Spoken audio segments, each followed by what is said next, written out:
বাংলাদেশ চাইলে Europe America চাইতো বেশি উন্নয়নশীল দেশ হিসেবে গণ্য হবে মেধাকে কাজে লাগালে।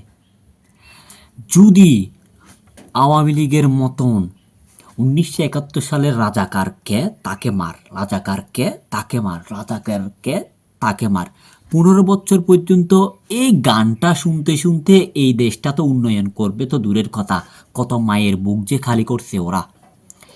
এই দল নিয়ে নির্বাচন হবে, হবে শেষ। এরপরে যদি কোনো দলাদলি করে কোনো মায়ের বুক খালি করে, তাহলে ওই প্রধানমন্ত্রীকে আবার আমরা প্রত্যেকে ঘাড় ধাক্কা করে বের করে দিব, একদম জুতা পিটা করে বের করে দিব। কারণ এখানে দলমল ইলেকশন হবে, নির্বাচন হবে, এরপরে শেষ।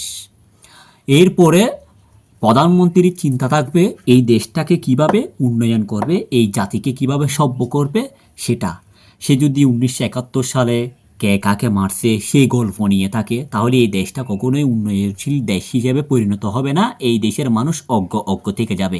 সেই জন্য জাতি সবসময় চাইবে এই প্রধানমন্ত্রী প্রাইম মিনিস্টার কীভাবে জাতিকে উন্নয়ন করবে, দেশটা উন্নয়ন করবে, জাতিকে কীভাবে আদর্শ করবে, এই দেশ থেকে আমরা একজন আরেকজন থেকে কি শিখব সেটা।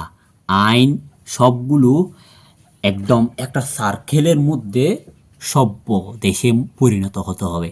কে কাকে মারছে সেটা নিয়ে যদি কোনো রাজনীতিক পক্ষপাতিত্ব আবার শুরু করে আওয়ামী লীগের মতন, তাইলে আমরা সবাই আবার ঐক্যবদ্ধ হয়ে ওই প্রাইম মিনিস্টারকে খানে ধরে আবার নামাই দিব।